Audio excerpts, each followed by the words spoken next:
बोल। प्रणाम जैसे प्रणाम सबके चरण कमलों को।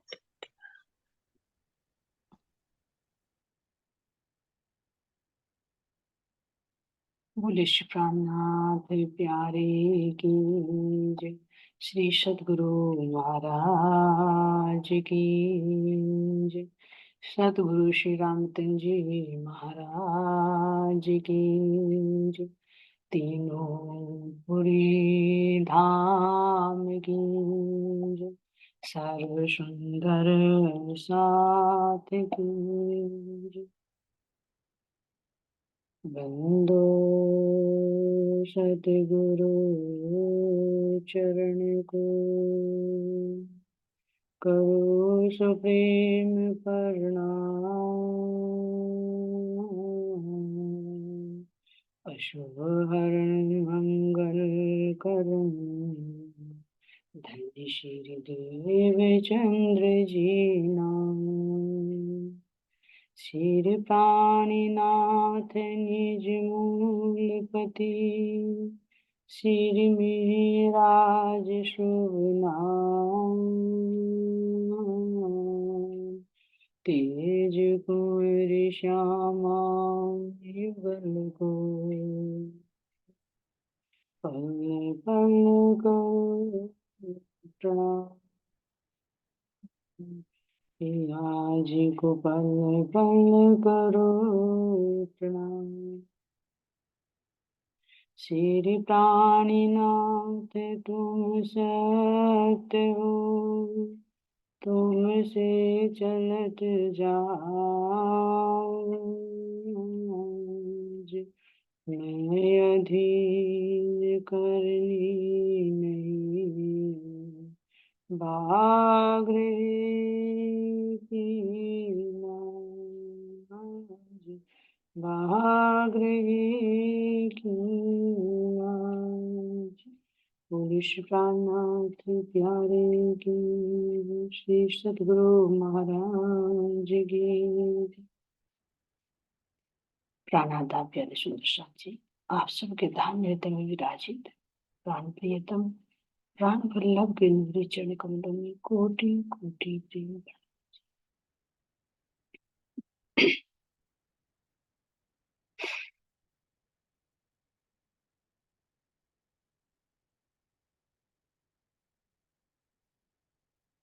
सुंदर साथ जी सतगुरु महाराज जी का ध्यान करते हुए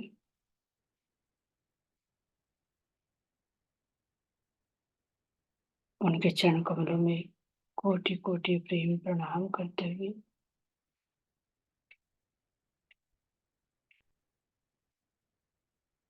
सतगुरु श्री रामचंद्र जी महाराज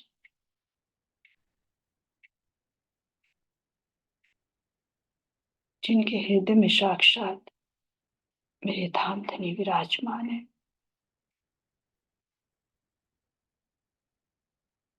जिनकी मेहर से जिनकी कृपा से ये सब कुछ जान पा रही हूँ, उनके चरणों में प्रणाम करते हुए आप अपने जागने के मूल मिलावे का मैं ध्यान करती हूँ। घुम्मट जी दरबार,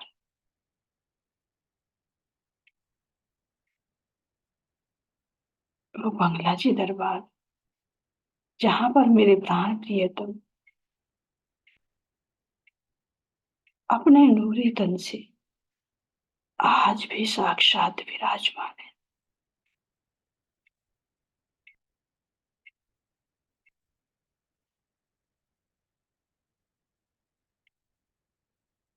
धन्य ये भूमि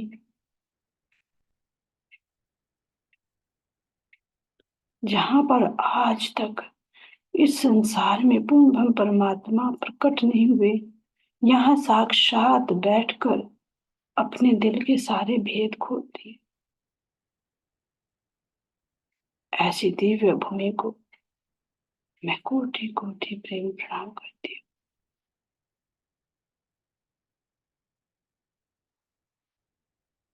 ये दिव्य भवन मेरे धाम देने का जहां पर सुंदर अपने वांग में स्वरूप से सिंहासन पर विराजमान,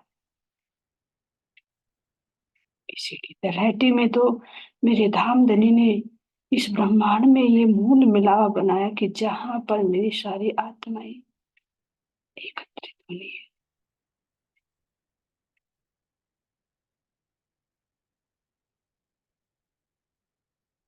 सभी आत्माओं के चरणों में प्रेम प्रणाम करते हुए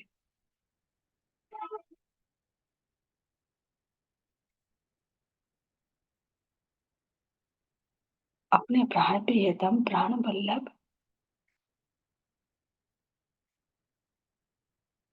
धामधनी के चरणों में प्रणाम करते हुए, जो साक्षात इंद्रावती जी के धाम हृदय में विराजमान है, यहाँ वो एक स्वरूप दिखाया कि कैसे श्यामा जी, राज जी और इंद्रावती हम सब एक रूप है।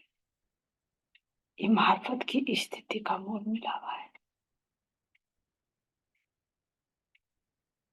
जो आत्माएं जागृत हो रही है वो कहाँ, इंद्रावती जी के हृदय में तो समाहित हो रही है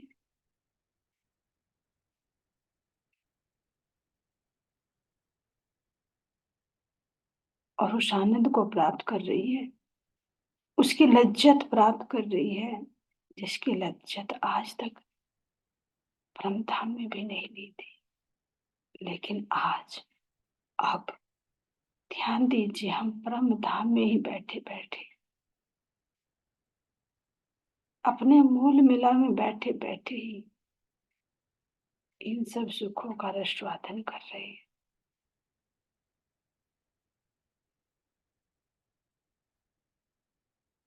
खेल में परम धाम का ले रहे हैं तो परम धाम में खेल का आनंद ले रहे हैं। इत भी धन धन और उत भी धन धन।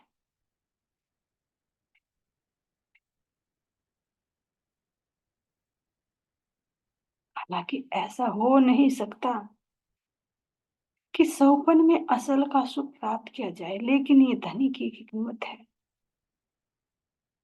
उनकी महिमा है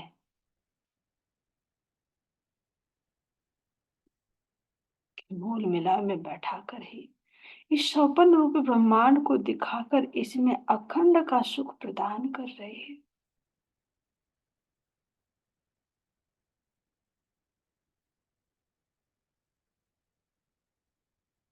ऐसे धनी के चरणों में मैं जितना प्रणाम करूं उतना कम।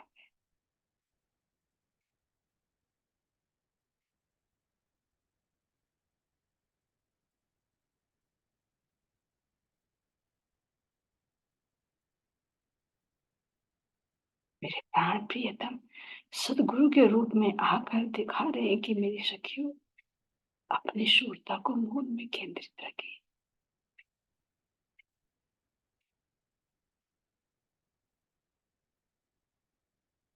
ये नहीं कह रहे हैं कि तुम तन छोड़कर ही इस मार्फत की स्थिति का अनुभव ले सकते हो, नहीं, तन के रहते रहते भी तुम्हारा हृदय ही वो गुम्मट सी दरबार बन सकता है।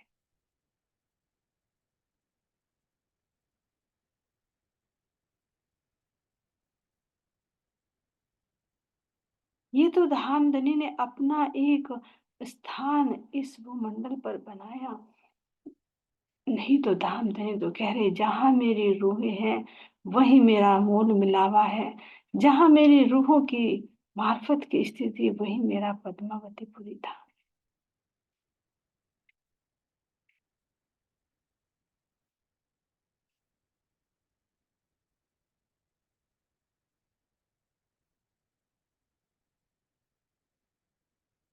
कोई एक बंधन में नहीं है धामधनी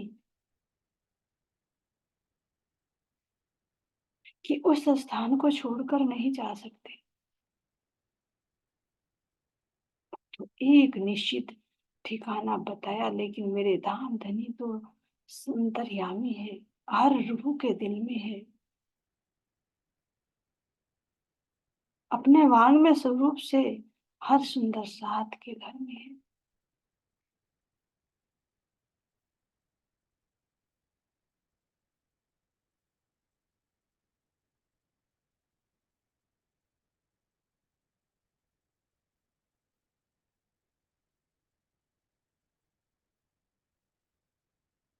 प्राण प्रिय प्राण वल्लभ खुद दिखा रहे कि देखो मैं कहाँ हूँ, तुम्हारे हृदय में।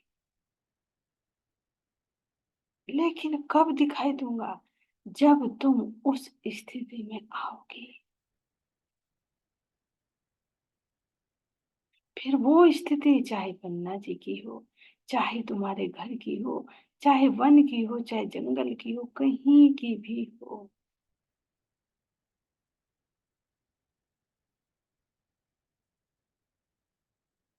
बस कंडीशन है तो तुम्हारी आत्मिक स्थिति की।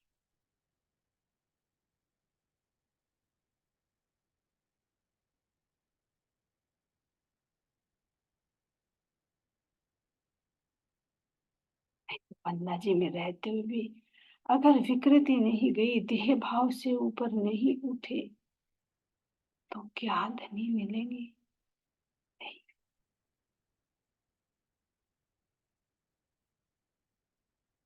लेकिन धन भले ही घर में रहते हुए भी, वन में रहते हुए भी, अगर तुम्हारी स्थिति है तो तुम्हारा हृदय ही ये पन्ना जी था। जहाँ धाम धनी वहां सब न्यामते हैं, वही सब 12,000 हुए हैं, कोई अलग नहीं। इसलिए कह रहे कि सूरत एक ही राखी, मूल मिलावे माही।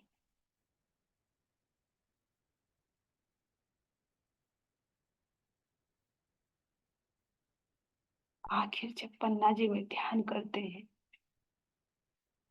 तो कहाँ का ध्यान करते? क्या वहीं का ध्यान करते हैं? नर्तनपुरी में ध्यान करते हैं, महामंगलपुरी धाम में प्रणाम करते हैं, या किसी भी स्थान पर बैठकर ध्यान करते हैं, सुरता लगाते हैं, तो कहाँ निर्देश दिया धाम देने में? मूल मिलावा।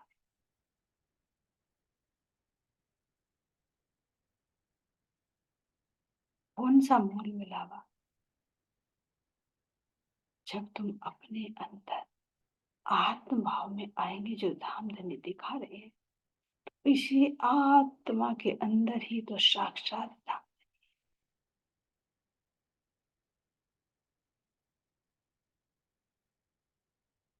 लेकिन ये कौन से आवेश स्वरूप से, जो स्वरूप से है, लेकिन अपने मूल स्वरूप से तो इस ब्रह्मांड से परे, अक्षर से भी परे, निर्धाम निरंग महल में विराज।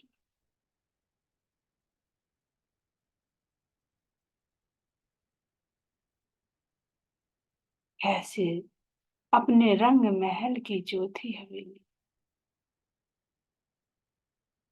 जो चार चकोर व 5 छुपा गोल, जो चित्त रूप है धनी का, तो क्या दर्शा रहे हैं कि चारों अंतःकरणों से अंदर जब चेतना में उतर कर उसका एहसास करेंगे, उसके कुछ लक्षण मिलेंगे।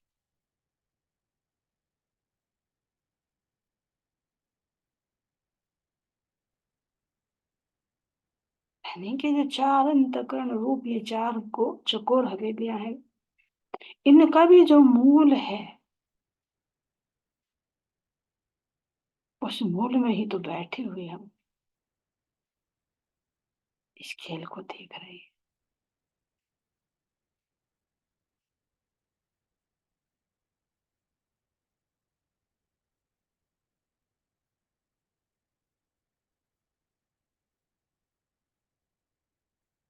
कैसे सुंदर कमर भर ऊंचा चबूतरा, जिस चबूतरे पर सुंदर 64 धम झिलमिला रहे हैं।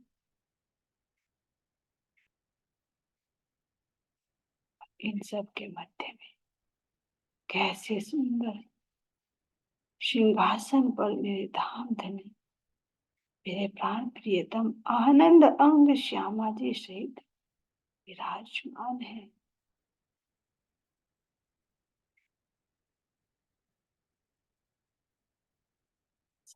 घेर कर कैसे हम सब सखियां एक चित एक रूप होकर बैठे,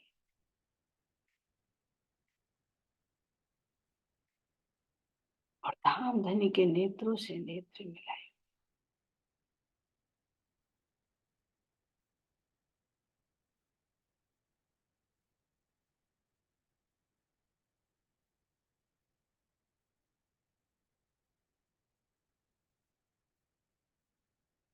इन नेत्रों का ध्यान दीजिए।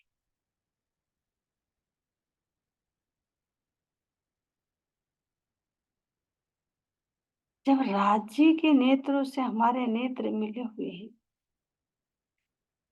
तो श्यामा जी किनको देख रही है?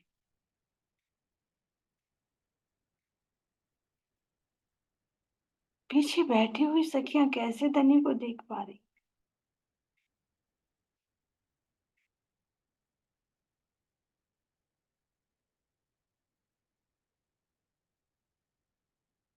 तो ये धाम धनी बाहर से नहीं, उन्होंने अंतर दिल से जोड़ रखा है।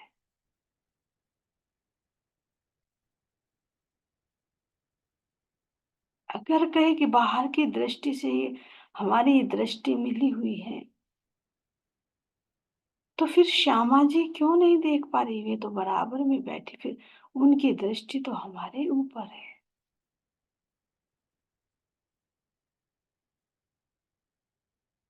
फिर दाएं बाएं पीछे बैठी हुई सखियां किसको देख रही है?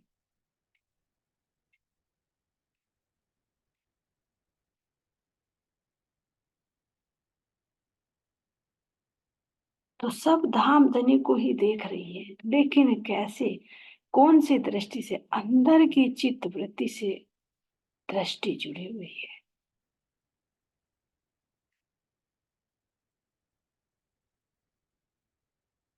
यहाँ कोई आगे कोई पीछे, कोई दाएं बाएं नहीं है। हम सब धनी के हृदय रूपी नेत्र से जुड़े हुए हैं।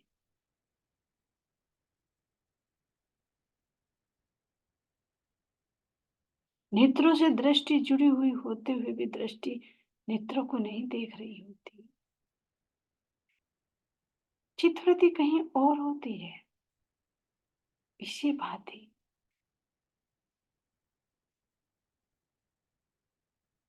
बाह्य दृष्टि भी हमारे धाम धनी के अंगों से जुड़ी, जिधर देखे उधर ही धाम धनी नजर आ रही है। क्यों? क्योंकि ये धाम धनी जो चेतना रूप है, उस चेतना का ये प्रकाश है। जिधर देखे उधर ही धाम धनी के नेत्र नजर आएंगे।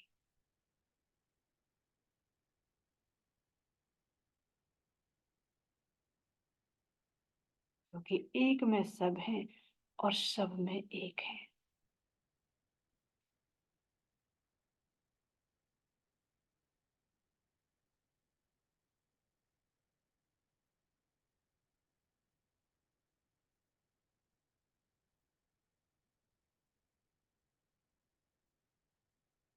ऐसे हम सब सखिया धनी के इन सुंदर अंगों को निहार रहे हैं।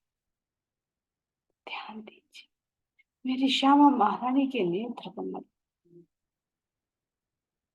जो एक नेत्र कमल तो हम आत्माओं पर लगा हुआ है, और दूसरा नेत्र कमल धनी के दिल से जुड़ा हुआ है। अंदर से धनी से ले रही है और बाहर हमको दे रही है।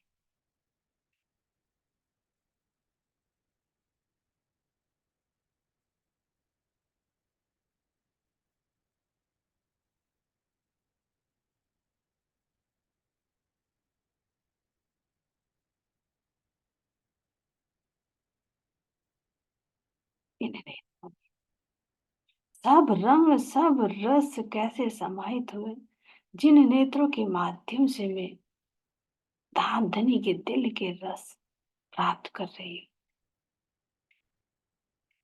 ऐसे ही जब मैं इस रस को प्राप्त करती हूँ, और अपनी श्यामा जी को ये आनंद देती हूँ,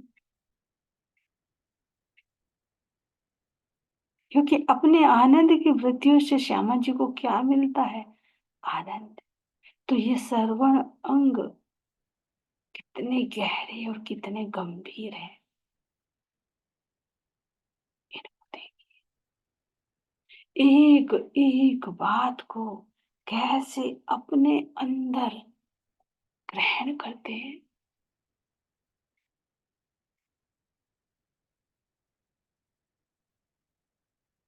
तो क्या ये गंभीर नहीं है?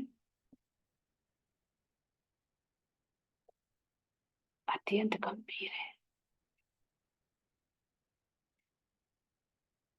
इन श्रवण अंगों के अधीन सारे ही अंग इन्हीं के अनुसार क्रिया करते हैं।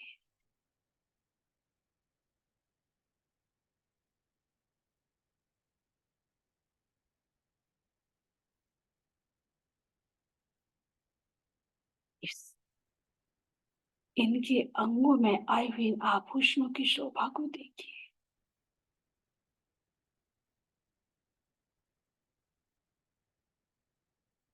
मानो अपने रूहों का, अपने धाम धनी का जो दिल है,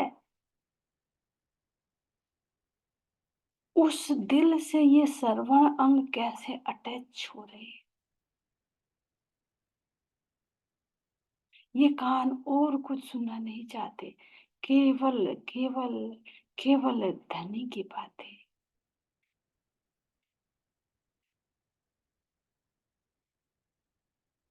तो कैसे यही तो पानरी के रूप में सुंदर सुशोभित हो रही है।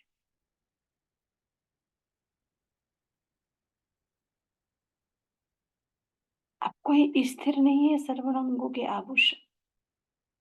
जैसे जैसे गुण अंदर आते जाते हैं, वैसे वैसे ये आभूषण बनते जा रहे हैं। बनना मिटना भी नहीं, अंदर सब कुछ है, बस बाहर दृष्टिगोचर होते हैं।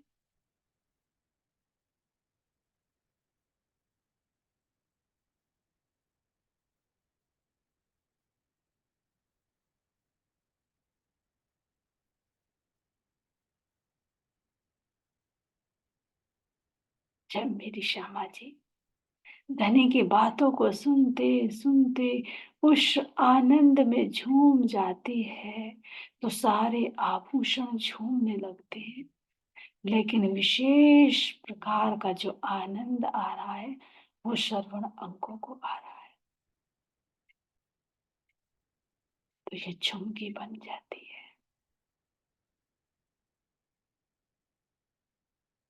जब श्यामा जी का हृदय सुनते सुनते उसी में ही मछली की तरह तैरने लगता है, तो यही मगर बन जाते हैं। चारों अंतःकरण जब एक रूप होकर एक ऐसे लपेट ले लेते हैं कि एक में दूसरा, दूसरे में तीसरा, तीसरे में चौथा समाहित हो जाता है, तो यही सुंदर बालिका रूप धारण कर लेते हैं।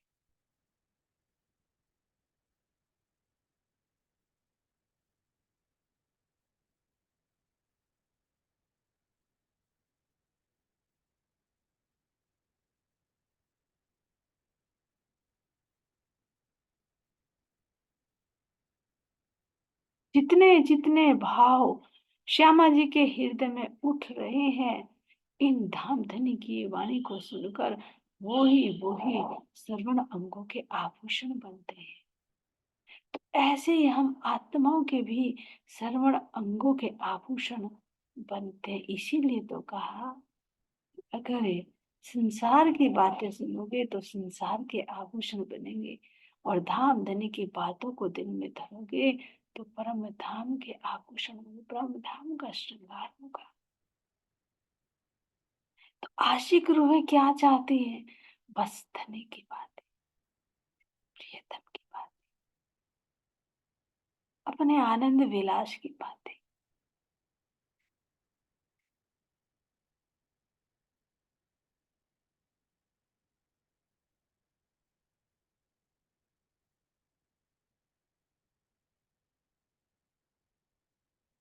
और इतने गंभीर, इतने चौकन्ने हैं, इतने चौकस हैं कि एक भी शब्द को छोड़ते नहीं, हृदय में स्टोर कर लेते हैं। आत्मा के श्रवण अंग भी इतने ही चौकन्ने हैं। जीव के देखिए तो इसके भी श्रवण अंग इतने ही चौकन्ने हैं। संसार की बातों को भूलता नहीं, चित्त में स्टोर कर लेता, कभी भी निकाल कर सुन सकते हैं। तो ये देखिए, जब जीव के श्रवण अंग इतने बलशाली हैं, आत्मा के कितने होंगे। लेकिन वो अपनी फरामोशी में होने के कारण धनी की बातों को भूल रही है।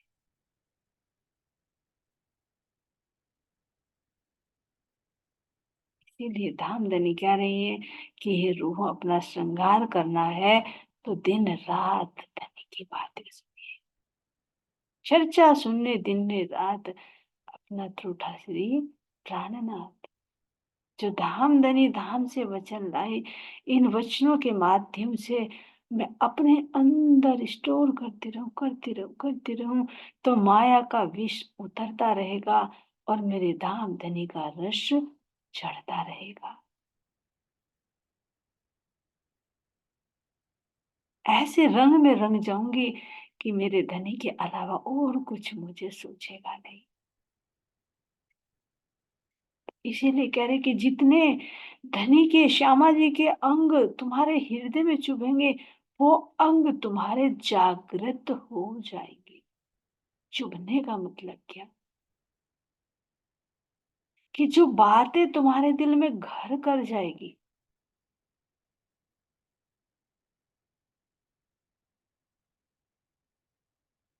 तुम्हारे दिल में घर करने के कारण वो ही अंग तुम्हारा जागृत हो जाएगा।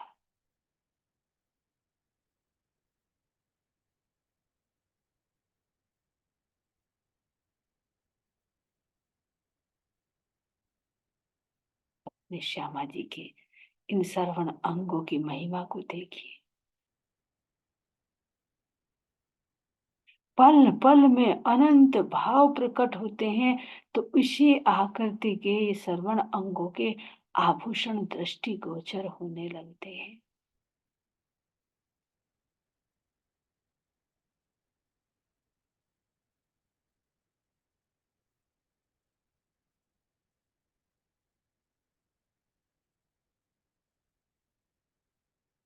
जमुना जी की बातें कर रहे हैं तो वो जमुना जी जल जैसे ही आभूषण हो रही है। पुखराज पहाड़ की बात कर रहे हैं तो पुखराज जैसे पीले रंग के आभूषण दृष्टि गोचर हो रहे हैं। माणिक पहाड़ की बात कर रहे हैं तो वो श्रवण अंगों में माणिक पहाड़ लाल रंग जैसे ही आभूषण दृष्टि गोचर होते हैं।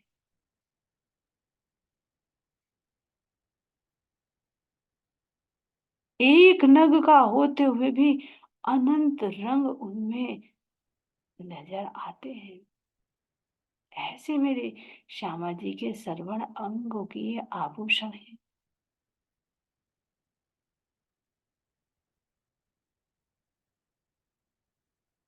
जब सुनकर वो प्रकाश आ रहा है तो वो ही तो हीरा है। जब आनंद की लहरें उठ रही हैं तो वो ही तो लाल माणिक का नग उस पर दृष्टिगोचर होता है। सब सबों के अंदर एक दिली होती है तो वो ही पीला नजर आता है। और कैसे श्यामा जी राज्य की बातें सुनती हैं, हम सखियों की बातें सुनती हैं। हम सखियों का आनंद धनी को देती है, धनी का आनंद हमको देती है, तो कितनी बड़ी सेवाएं कर रही है। श्रवण अंगों की महिमा देखी।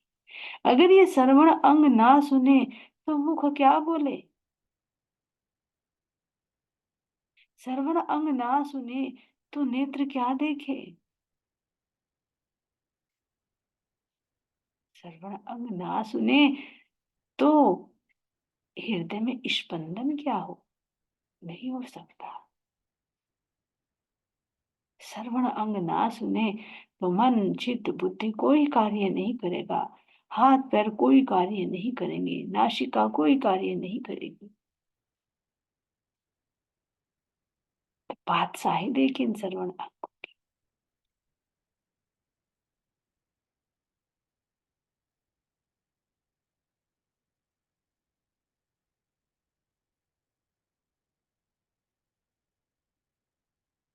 सबसे पहले ये आभूषण श्यामा जी के श्रवण अंगों में मौजूद रहते थे। हम इनके आनंद में डूबे रहते थे, लेकिन इनका पता नहीं था। आप मेरे धाम के धनी मेहर करके ये श्रवण अंगों की महिमा को दिखा रहे हैं।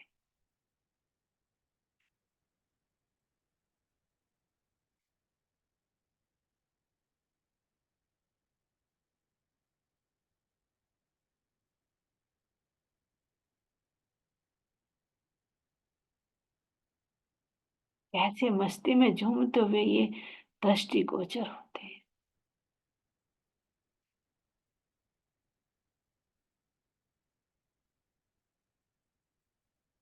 एक नग का चाहे तो एक रंग का नजर आता है, क्योंकि चार धात हैं। तो चार धात एक जगह मिलकर कितना सुंदर एक आकृति धारण कर लेती है।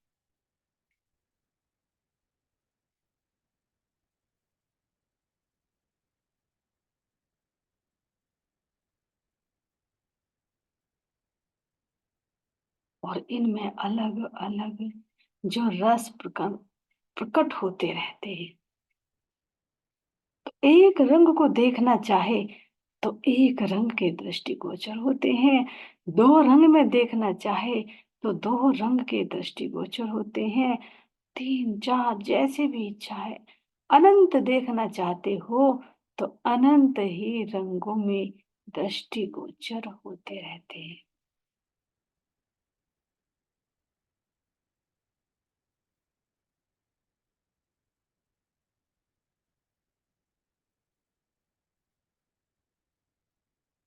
ऐसे ये मेरे धाम धनी के प्राण प्रियतम के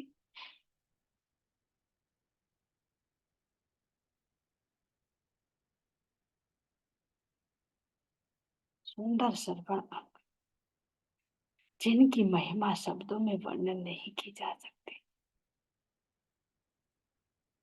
जैसे जैसे श्रवण अंग सुनते हैं, वैसे वैसे शीश कमल पर सुंदर राखड़ी की शोभा दृष्टिगोचर होती है।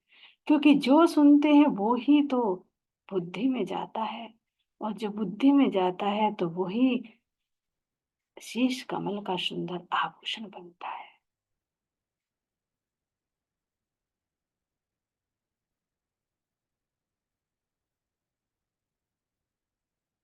इस सुंदर राखड़ी की शोभा को देखिए,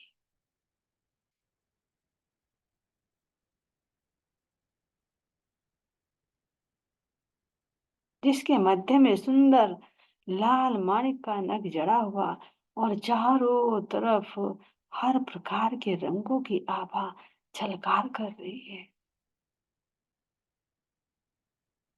इसके सुंदर किनार पर आई हुई कांगड़ी की शोभा को देखिए,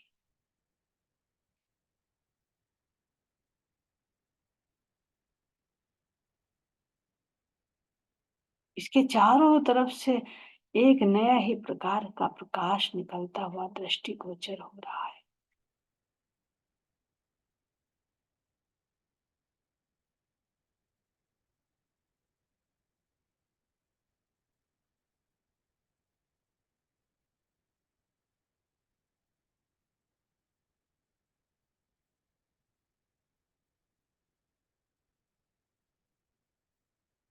मांग पट्टी की शोभा को देखिए, उसके नीचे लटके हुए टीके की शोभा को देखिए, कैसे नृत्य करता हुआ प्रतीत हो रहा है। और उसके नीचे आई हुई लाल रंग की बिंदी तो अत्यंत ही शोभायमान रही है। श्यामा जी का एक गोर वर्ण का मस्तक,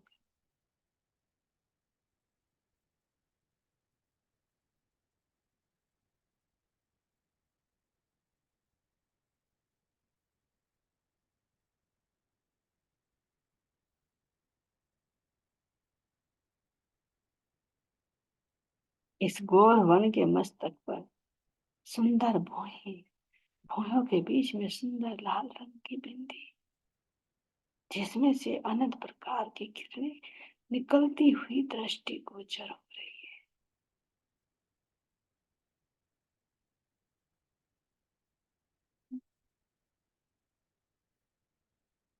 माथे के दोनों ओर निकलती हुई तीन तीन लड़ियां कितनी प्यारी लग रही है।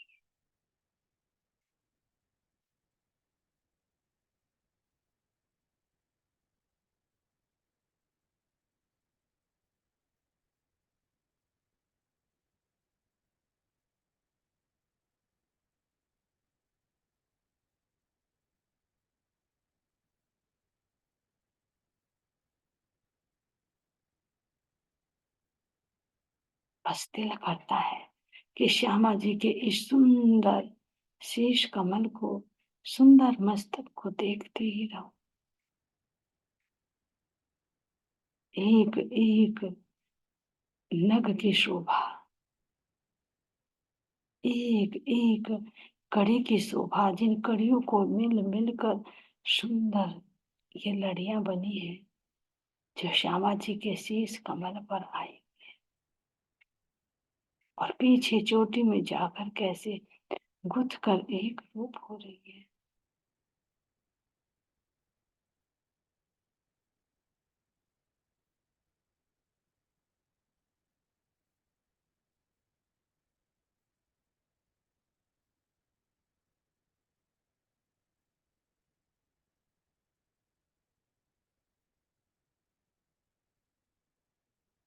और इनके दोनों तरफ आए हुए श्यामा जी की साड़ी के बॉर्डर को तो देखिए,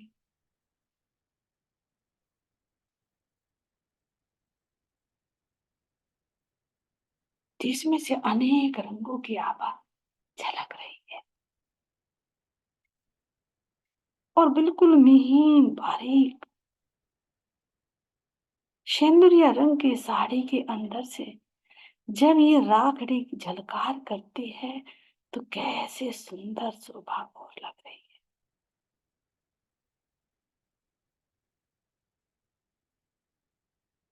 एक एक बाल की शोभा को देखो तो बालों में भी हर रंग दृष्टिगोचर हो रही, क्योंकि बाल नहीं, मेरी श्यामा जी का ये इल्म है जो हृदय से प्रकट हो रहा है।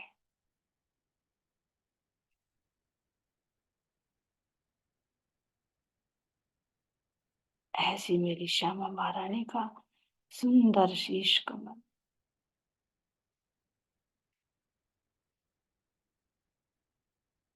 जिसको जितनी बारीकी से देखा जाए उतना ही अंदर और उतरते चले जाते। हर एक अंग, हर एक आभूषण, यहाँ तक कि हर एक नग भी चेतन है।